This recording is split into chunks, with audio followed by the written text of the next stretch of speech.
Salve galera, vamos começar a aula de demografia, dando continuidade à apostila. Vamos lá. Demografia é a área do conhecimento que se preocupa em estudar o comportamento, as transformações e a dinâmica geral da população, utilizando-se principalmente de elementos estatísticos e pesquisas qualitativas. Esse ramo do saber se aproxima da geografia da população, que da mesma forma também se preocupa com as dinâmicas populacionais, enfatizando as questões sociais relacionadas ao espaço geográfico.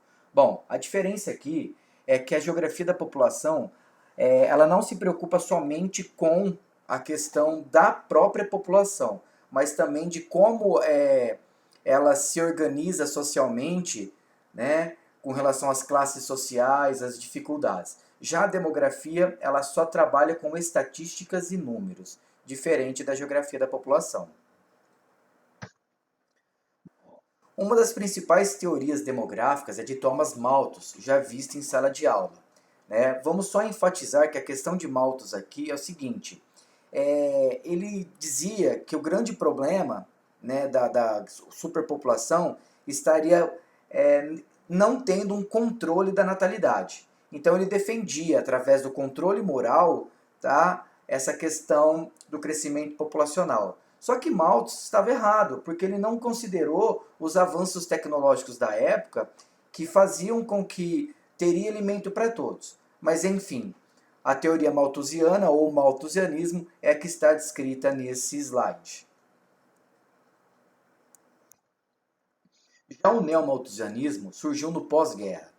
E os teóricos defendem que quanto maior o número de habitantes de um país, menor a renda per capita e a disponibilidade de capital a ser distribuída. O crescimento populacional é responsável pela miséria. Então, quer dizer, quanto mais população um país tiver, mais pobre ele vai ser, segundo a teoria neomalthusiana.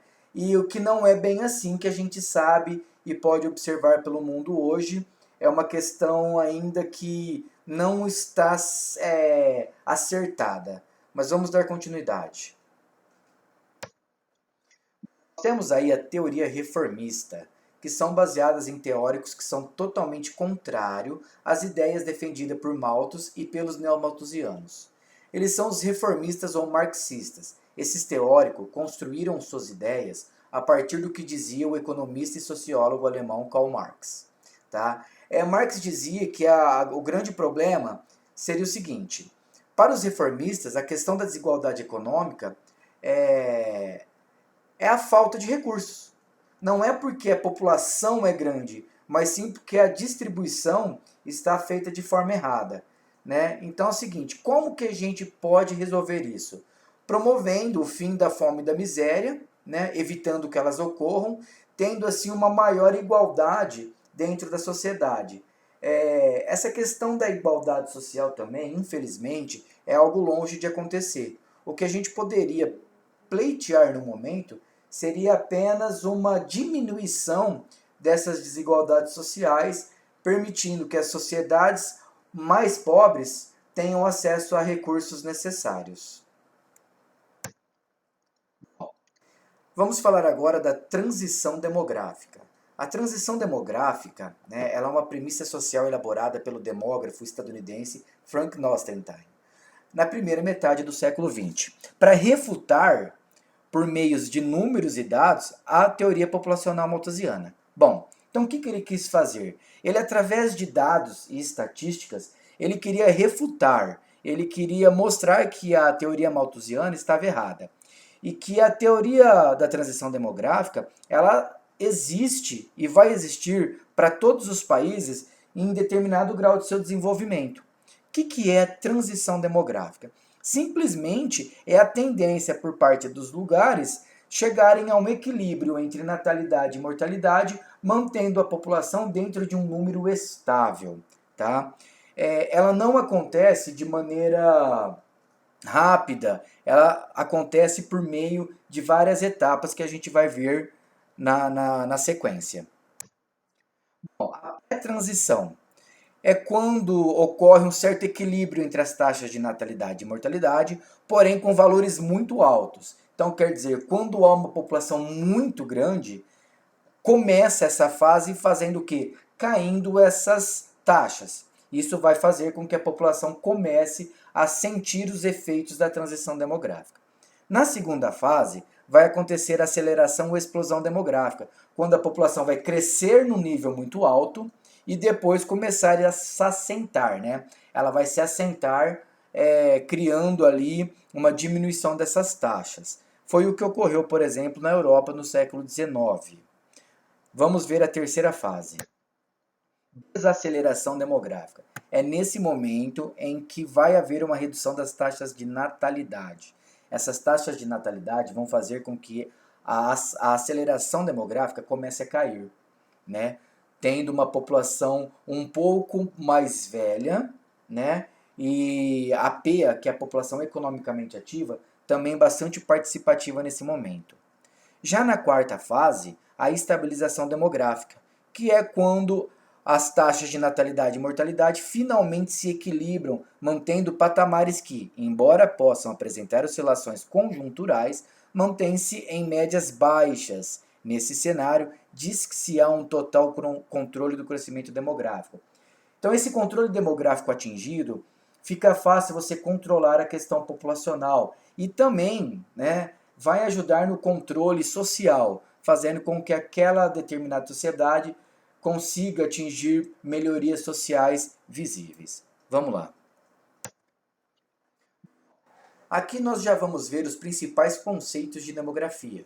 Dentre os vários temas e conceitos de interesse demográfico, destacam-se: o que é uma população? Indivíduos que habitam um determinado território. Todas as pessoas que fazem parte de determinado território vai ser chamada de população. A taxa de natalidade é o número de nascimentos ou de bebês que nascem num determinado território durante um ano. Já a taxa de fecundidade, que é a média de filhos por mulher durante seu período fértil num determinado território. Por exemplo, é o número médio de filhos que uma mulher adulta vai ter, né, naquele determinado território. Alguns territórios têm taxas maiores, outros menores, dependendo das condições sociais. Já a taxa de mortalidade é o número de pessoas que vão a óbito num determinado território, como diz aí, né? E isso tudo sempre no período de um ano. Não podemos esquecer desse detalhe. A população absoluta é o índice geral da população de um determinado território. O que é isso? É o número exato. E esse número exato ele é conseguido através do censo que acontece, né, de 10 em 10 anos, que vai contar a população dando um número geral.